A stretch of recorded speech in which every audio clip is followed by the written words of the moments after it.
Yeah. Game time. Double dribble. GS walk tall. Let's go. Hey. Hey. Hey.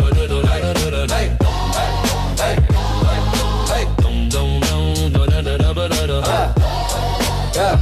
Hit play, that's a tip off. We in it from the jump. DS walk, breaking down the action. Hey, run, talk, stats, talk, drama, talk, hustle, talk, hard from the league to the black top. You pull it apart. Late nights, hot takes, you can hear the net sing. Overtime moments. Welcome to DS Walk's Double Dribble Podcast. I'm your host, DS Walk. I literally wanted to talk about and break down certain plays of that game and why the Knicks won and how the Spurs lost. What we seen yesterday in the Madison Square Garden, we seen one of the greatest comebacks in NBA history, and we also see one of the greatest chokes that we've seen in NBA Finals history. The New York Knicks were down 71-42. The New York Knicks were down 85-61. And they went on this run, you want to say, halfway through the third. San Antonio Spurs played a great 30 minutes of basketball. They dominated that first half. They dominated half of that third quarter. I mean, their offense looked so beautiful. It looked at so much fun because they was hitting three-point shots. Wemby was having his way with Mitchell Robinson and Cat. He got Cat in foul trouble the first minute or two of the game. I mean, Cat had 2 fouls, had to sit down. Mitchell Robinson come in.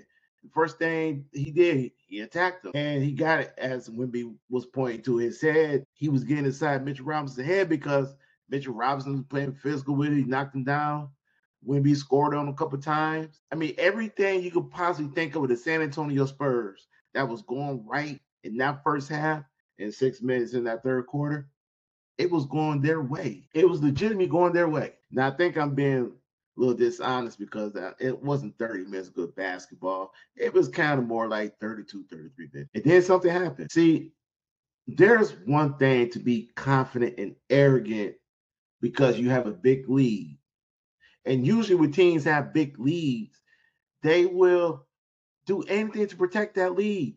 They milk the clock, play conservative offense, things that help you lose the game. In this case, the San Antonio Spurs decide to jack up three-pointers after three, after three, after three. See, the Spurs weren't playing to win the ball game. Because they was playing winning the ball game. They probably ran through the offense, made some executions, milked that clock, give the ball to Wemby, let him draw some more fouls. They were playing a prevent offense. The San Antonio Spurs choked this game away. But the New York Knicks had one of the greatest comebacks of all time in NBA Finals history. Coming back for 29 points down. OG Anunoby, as I famously called it, the tip heard around the association in New York. OG Anunoby, his play with 1.2 seconds left off a missed shot, 3-point shot, by the way, from Jalen Brunson, who pulled up on De'Aaron Fox and Wemby, who missed a 3-point shot. Anunoby came out of nowhere, controlled the ball with one hand, and guided in the basket. And all you seen were thousands and millions and thousands of Knicks fans doing it, going crazy. You seen Cat jumping up and down like they won the finals on that game, on that moment, hugging Josh Hart, elated. The New York Knicks, mainly OG Anunoby, that play will go down as one of the greatest plays in NBA history, NBA Finals history. If you were to say the New York Knicks was going to win this game after being down by 29, I would have said that you were dead wrong. If you said a team that's down by 15 points going into the fourth quarter and is going to come back and win this game, ladies and gentlemen, this finals is over. And this is out of characteristic for me to say that because I always truly believe it ain't over until it's over. This NBA Finals, it might be over. In fact,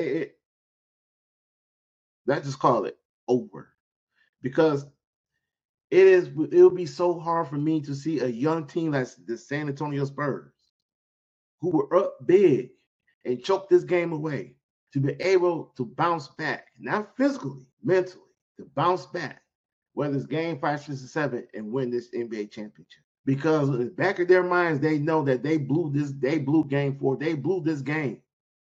If the Spurs would have won this game and the way they've been playing, they would have won this NBA Finals, in my opinion.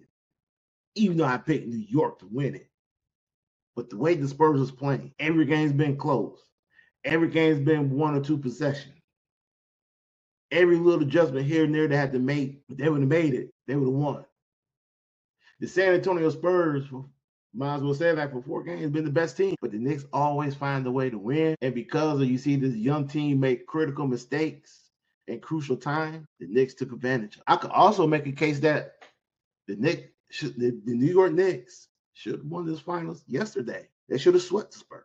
But they didn't. So here we are. Again, it'd be hard for me to see a young team bounce back and win the NBA Finals at what happened last night. And I want to make one thing clear. This game, the celebration, this wasn't the New York Knicks. Those players, if you listen to the interviews after the game, their focus is on game 5. They're not worried about the celebration. Yes, you see a lot of guys smiling. Yes, you see a lot of guys happy because they made history, but their focus was automatically on game 5. All the jubilant you see, all the celebration you see, those are from Knicks fans, from all the celebrities that came on the court, all the craziness going outside of Madison Square Garden. You seen watch parties at all the 5 boroughs. You seen people hopping on cabs and destroying them. You heard multiple people being arrested for assault, fighting, beating up Spurs fans. Yesterday, you see the clown who not only was booing Wemby, but throwing egg out while they was walking back to their hotel. I don't know why fans get out of control. Sometimes they let their excitement get the best of them, where rallies need to calm down and chill out. If you heard Mike Brown press conference, Mike Brown was not a happy coach. He was grateful that they won. He was happy that they won, but he didn't like the way his team played. He didn't like the fact that they had to come back for 29 points down and win this game. He didn't like the fact that for the 4th game in a row, the New York Knicks came out lethargic. They didn't look interested in playing the first half. They couldn't get to a fast start. Sure, you hear the referees, the officials took them out the game because Karl-Anthony Towns got 2 fouls called. The San Antonio Spurs, mainly De'Aaron Fox, I'm not going to say he made some dummy plays. I'm not going to do that because you guys know how I feel about criticizing athletes who are way better than me and knows the game much more than me. I'm just a guy who watched tape and who watched the game and to give you my opinion. I don't know what De'Aaron Fox was thinking. I don't know why he was going for the layup where he could have just dribbled the clock out. He has his reason. But did he make a mistake or not? According to the experts, according to Charles Barkley, all the former players, yes. But I'm quite sure he was thinking that, hey, if I get this layup, if I make this layup, it's a 3-point game. And it was somewhat solidified us winning the game. Compared to maybe just dribble the clock out, you get fouled, you go to the free throw line, and if you make both shots, it's a 3-point game. If you miss one, it's a 2-point game. The Knicks still will have to, this game will either going to go overtime from New York, will hit a 3 and win the ball game. Or the Knicks don't get the last shot off and they lose. A lot of scenarios in play. De'Aaron Fox made a bad play. He made the wrong. In hindsight 2020, watching the film, De'Aaron Fox should have dribbled the clock out. He should have wasted more time, got fouled, go to the free throw line, and hit your shot. The San Antonio Spurs, in general, made some huge mistakes by jacking up 3-point shots, not running their offense, not running the clock, shooting early in the shot clock. And I know not everybody's saying, hey, this is on the players. They didn't protect the lead. They didn't do what they're supposed to do. Hey, but you know what? This is following Mitch Johnson as well, because Mitch Johnson could have called a timeout and could have told his team to settle down, run the offense, run some clock, and be up out of here with a victory. He didn't do that. This falls on Wemby as the leader of the team. Hey, slow it down, run some clock, get good shots. And De'Aaron Fox, who is the elder statesman on this team, was making mistakes that usually young players or rookies will make. If the San Antonio Spurs lose this NBA Finals, he will be the scapegoat. Not Wemby, not head coach Mitch Johnson. it would be De'Aaron Fox. Spurs fans, basketball fans, gonna blame De'Aaron Fox for the Spurs losing the NBA. Maybe the moment was too big for him, but I can't make an excuse. But I don't know what he was thinking. Nobody. But the one thing I know the Knicks were thinking was winning the ball game. And to all these young players, all these young teams, the Knicks has showed you time and time again through this postseason. The game is never over till it's over. And when I hear the press conference at the end of the game from Jalen Brunson and from anybody, any player, Cat, OG, Jose, or even guys who were just by the locker room, when they were saying, hey, this game is not over. We know what we got to do. We're going to be fine. We just got to stick together. We got to stick together.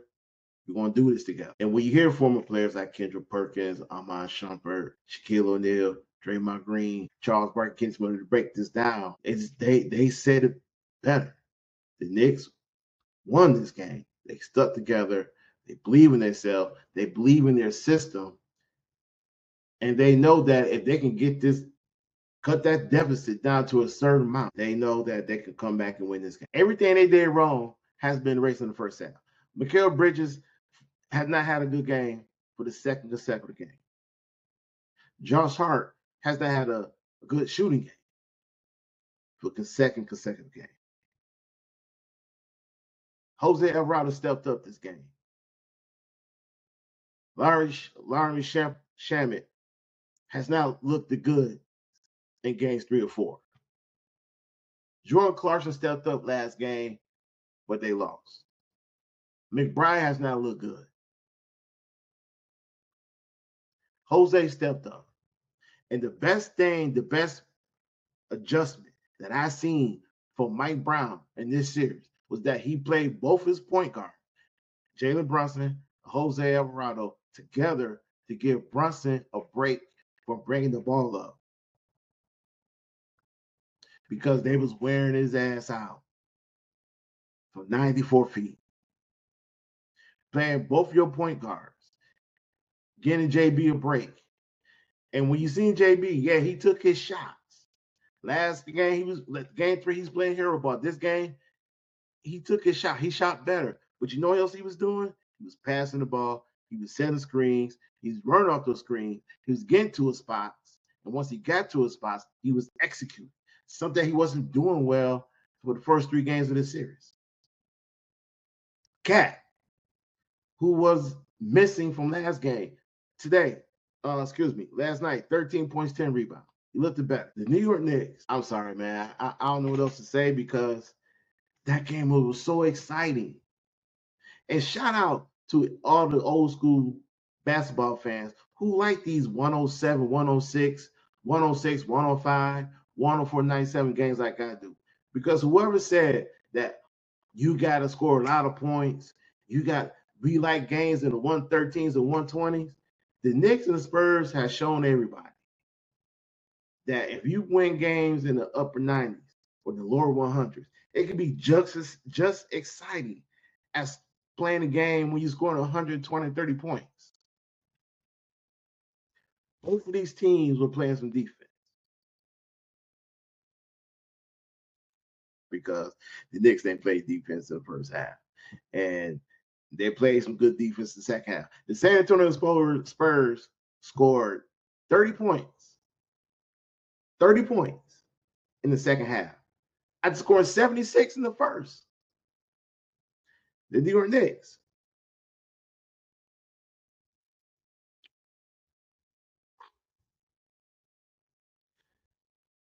I don't know what to say about the Knicks, man. I'm so happy for their fan base, because they've been waiting for a moment like this. And again, I say this, game 4 was a celebration. It's all about the Knicks fans. They wait for a moment like this. They always gonna remember a moment like this. Even if the Knicks don't win the championship, in which they should, game 4 on January 10th, 2026 is a game they always going to remember. It's a game that's going to be remembered by everybody who watched this game. And I would not be surprised if the viewership of game 4 went through the roof. I would not be surprised if this was the highest rated Game 4 game that we have ever seen. This Game 4, was about the Knicks fans. This whole NBA Finals so far has been about Knicks fans because they've been waiting 53 years. 53 years. I mean, you seen people come out and say, "Hey, look, Donald Trump killed our mojo. That's why we win Game 3. It was bad luck. He came to the game and Dolan messed this up." You know, look, man, I get it. I understand. But let's call it how it is. Whether the president showed up or not, I don't think the Knicks was going to win Game 3 because San Antonio needed that game, and San Antonio played like they needed that win in Game 3. When you hear people talk about how at halftime when Wu-Tang performed and everything seemed so cool, relaxed, and the Knicks come out and they're like a totally different team, what can you say? I'm excited for Game 5 because Game 5 is either going to be a Knicks win and they win the chip, Spurs bounce back, send us back to New York. I'm interested in seeing how the Aaron Fox is going to respond in Game 5. I'm interested in seeing how the Knicks how they're going to come out in the first quarter, mainly in the first half. Are they going to come out with that same energy like they did in Game 4 in the second half? Are they going to come out and destroy the San Antonio Spurs like they did the Atlanta Hawks and like they did the Cleveland Cavaliers when it's time to clinch? Are they going to rise to the occasion? Or is San Antonio going to push us back to New York and New York going to try to win this on their home court so that all their fans, all Knicks fans all around New York, all around this country, all around the world, they're going to do this at home so they all can just celebrate? Or maybe they're going to take the Charles Barkley route, win this in San Antonio to save New York. But I think it's too late to save New York because New York is on fire. New York is going crazy right now. Again, I don't know what's going to happen in Game 5. I just know it's a lot of storylines between now and Game 5. And I'm quite sure a lot of the analysts, the professionals, I don't think they really care about the X and O's of this game anymore. Now I just want to see, can the Knicks get the job done? Can they finish the deal? And if they finish the deal on Saturday night at 8:30 Eastern Standard Time, if the Knicks go out here and win game, Lord have mercy, Lord have mercy. New York City, Manhattan, Brooklyn, Bronx, Staten Island, all the 5 boroughs in New York City, Harlem is going to be on fire. Queens going to be on fire. Hollis is going to be on fire. Long Island is going to be on fire. As an NBA fan, I enjoy this game. And as a fan of the game, to quote Magic Johnson, this game is fantastic. And with that said, thank you guys for watching. Thank you for tuning in to the DSYW podcast. Make sure you like, subscribe to my show. And I'll talk to you guys after Game 5 of the NBA. We're going to see if the city of New York is still standing or is it still on fire. Peace out.